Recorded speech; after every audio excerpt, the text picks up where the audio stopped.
Hello, ladies and gentlemen. My name is Benjamin Chingwe. I'm going to be taking you for electronic security systems. I believe this is Diploma Part 1.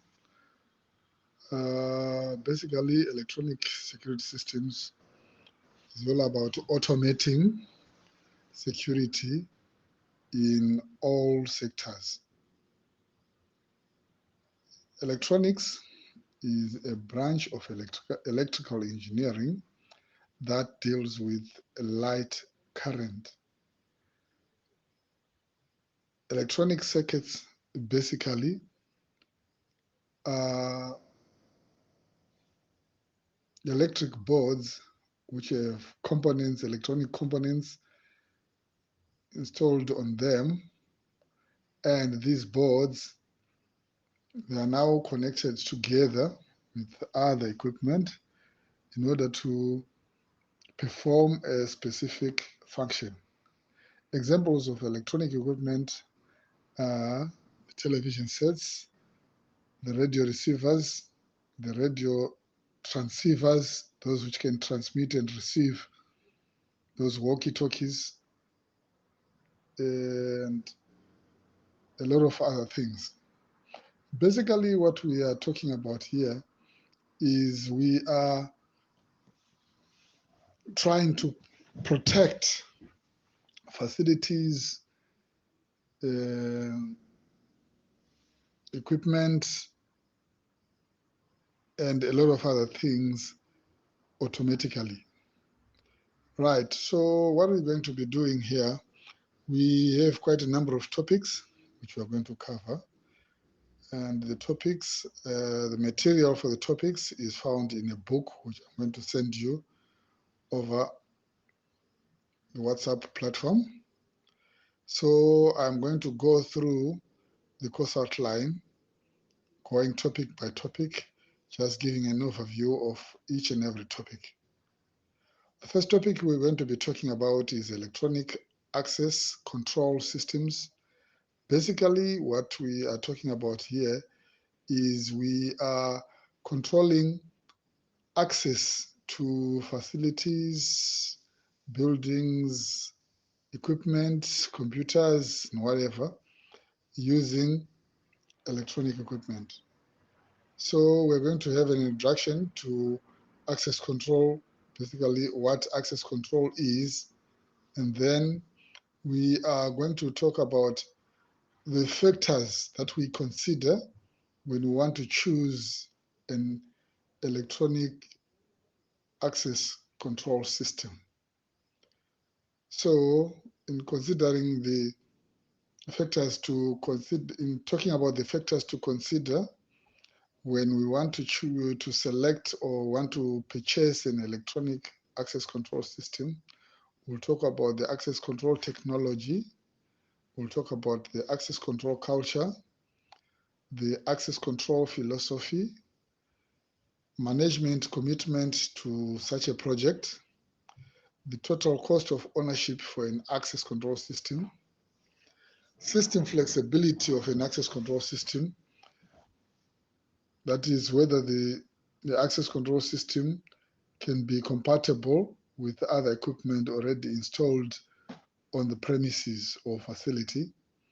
We are also going to talk about the durability of system components, securing the access control database. The access control system, all access control systems usually have a database where you enroll the credentials of those who are going to be using the access control system. Right. So basically, that's what we're going to talk about in the first topic, that is electronic access control systems. Then from there, we go to biometric access control systems. Basically, biometric access control systems are the same as the access control systems we're talking about in topic number 1. But the difference now is we are now using biometric. Bio means life, metric means measurement. So those two words they form biometric. So in biometric access control systems, we are using human physiology, or we're using the physical body parts of a human being in order for us to gain access into a facility or a resource. So we are going to introduce biometric technology. What exactly is biometric technology? Then from there on, we are going to talk about the usability and intrusiveness of biometric. And then we talk about the enrollment of biometric. Then we talk about variations in biometric access control systems. Then we are going to talk about biometric processing speed with reference to the different types of biometric we are using. For example, the iris scan. The iris scan basically is based on the human eye. The iris is part of a human eye, which is the gray part, or some may prefer to call it the white part, which surrounds the center of the eye. The center of the eye is called the pupil. So the gray part or the brown part, which surrounds the pupil, is what is called the iris. Why use the iris? Because the iris hardly changes during the lifetime of a human being. So it's easier to use it because it's part of the body which hardly changes as the human being grows. Then we're going to talk about the retinal scan. The retina basically is another part of the eye. The retina is found at the back of the eye. That is the blood vessels which are found at the back of the eye. The retina basically doesn't change throughout the life of a human being, and it consists of the blood vessels, as I've talked about, and those blood vessels are the ones which sends signals from the eye to the human brain. So they hardly change. Retinal scan is a bit expensive. The equipment for the retinal scan are a bit expensive, so it is used in high security areas. Then we are going to talk about the fingerprint. The fingerprint is very popular. It's used by our police force, and most organizations use fingerprint. But here now, when we're using biometric, we are not using ink to get those fingerprints. We are using biometric fingerprint sensors. That's where you press your finger, and then the biometric access control will either give you access or deny you access depending on the result. Then we are also going to talk about hand geometry. Hand geometry, basically, we are talking about the veins you find inside your palm. That is hand geometry. And then we are also going to talk about facial recognition. Facial recognition, basically, it's like the biometric access control reader will check the face of a human being, and it will take measurements of the face, and then you enroll using those measurements into the system. And then from there on, when you want to gain access into the facility or a premises, then you will have to present your face on the reader, and those measurements which were taken will be taken from the reader again, and then they are compared to what has been saved in the database through enrollment. There are quite a number of biometric access controls which are being introduced, and we are going to talk about some of them. These ones are the very popular ones which you have listed in the course outline, but when we cover the topic, we are going to talk about quite a number of them which are being tested, and some of them have already passed their tests. Then we go on to topic number 3, that is electronic alarm systems. Basically, electronic alarm systems are the most popular electronic security system devices which have been there since time immemorial. These basically consist of some sensors, control system, and then some sirens. So the sensors, if the sensors detect any intrusion or any disturbance, they will send a signal to the control, and the control will send a signal to the siren, which then buzz off or sound off to give a noise. But there are some alarms now which are more complicated than that.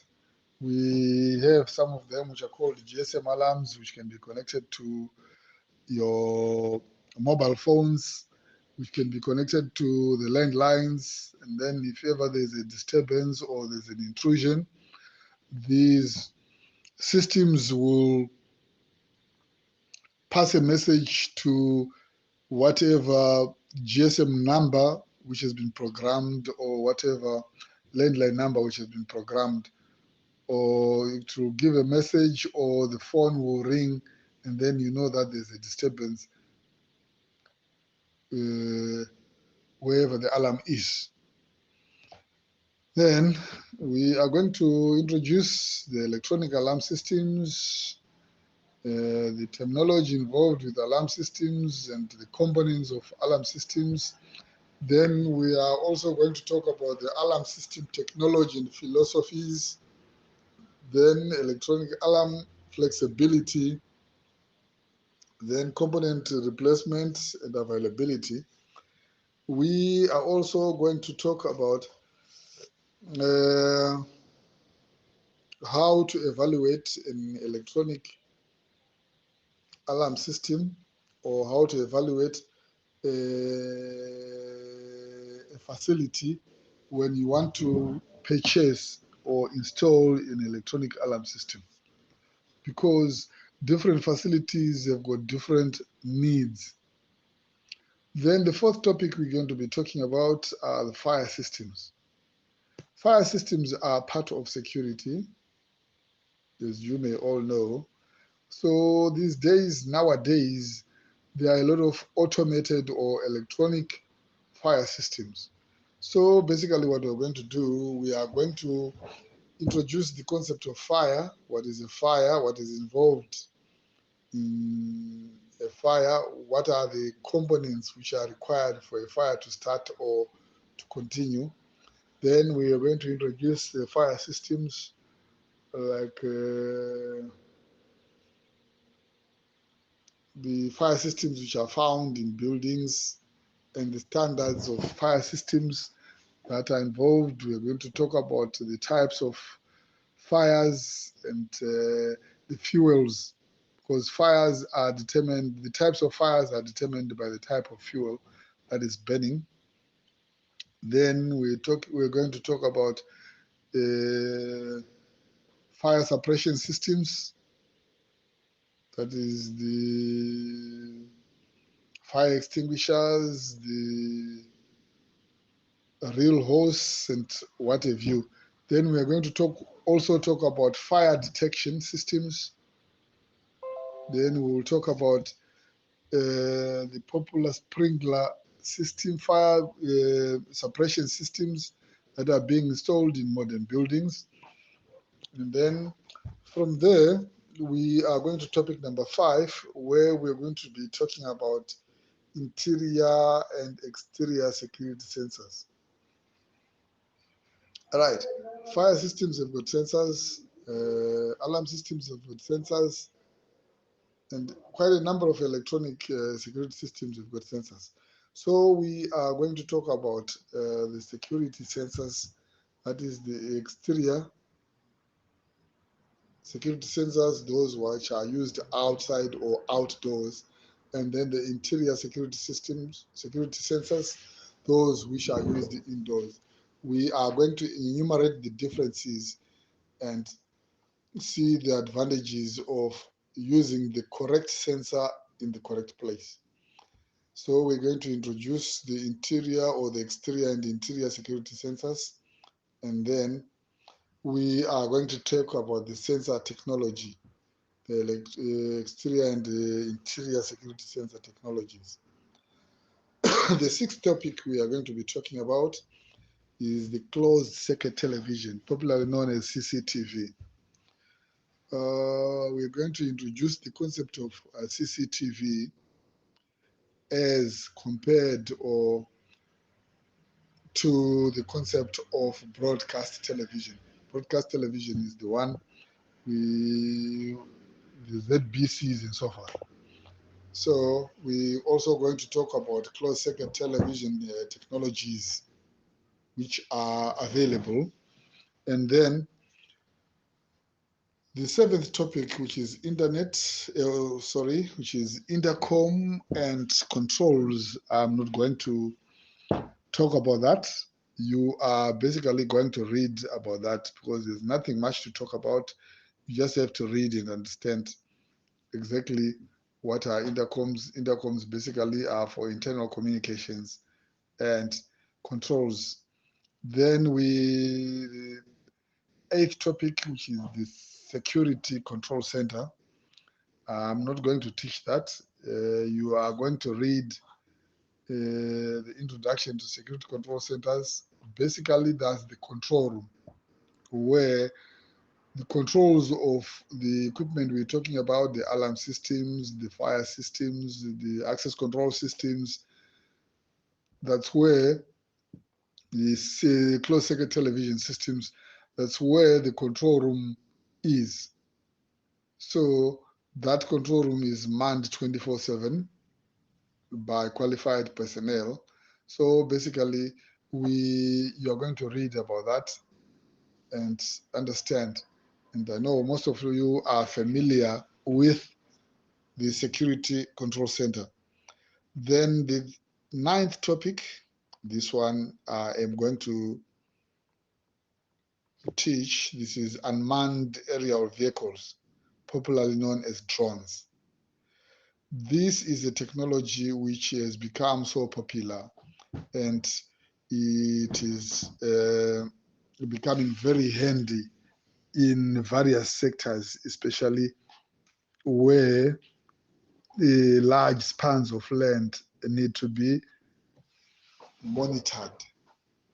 Right, so we're going to introduce unmanned aerial vehicles that are drones, right?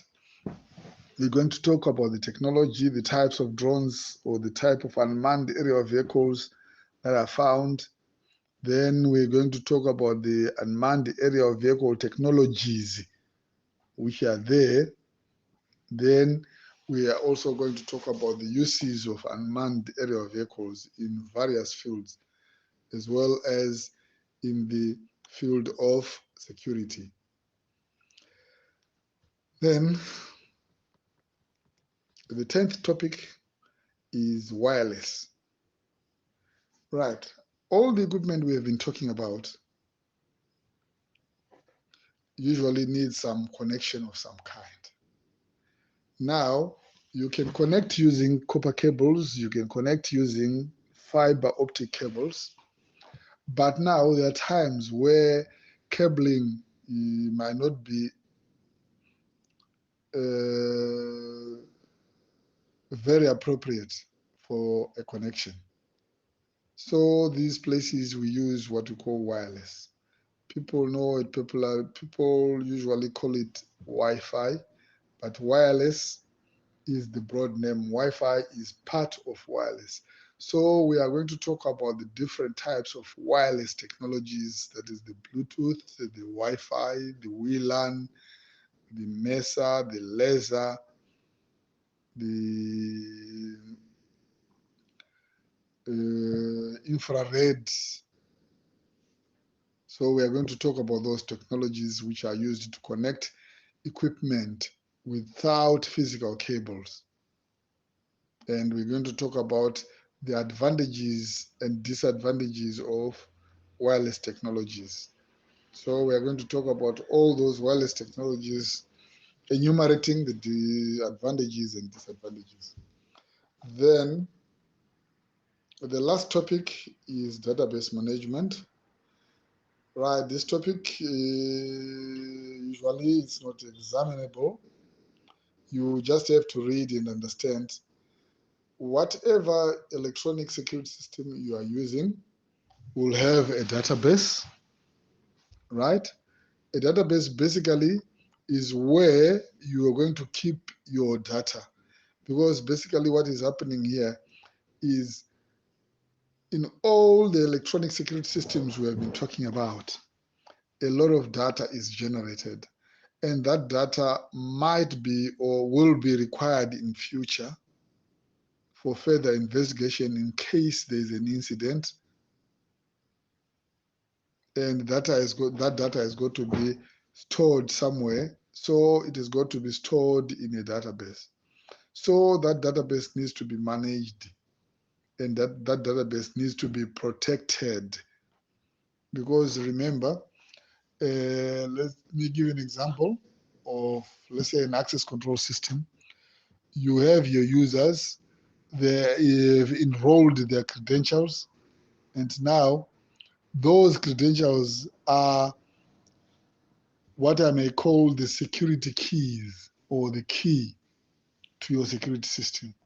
If those credentials are fall in the wrong hands, then your system no longer serves its purpose, because anybody can take over control of your system. So you just read about what database management is, how you manage your database, and how you protect your security system databases. Basically, the security officers are not much involved in maintaining and securing the database. That usually is the job of the ICT department and the cybersecurity department. But as the security officers, you must know how secure your data is, or the basic knowledge of securing your security system databases, so that when you are talking to the IT guys, you tell them exactly what you want from an informed point of view. So basically, that's an overview of electronic security systems. I'll send you the book which we are using, and then you research on the internet. You find on the internet there is not much information on electronic security systems. You'll find quite a lot of adverts for organizations who are trying to sell their equipment. But there are some organizations which put in some literature which is very useful. So just go through all those and read as much as you can. The field of electronic security system is a bit closed. There are not many books. I have a book, a soft copy, which I'm going to give you, and that's where our course outline is based on. So just go through that book.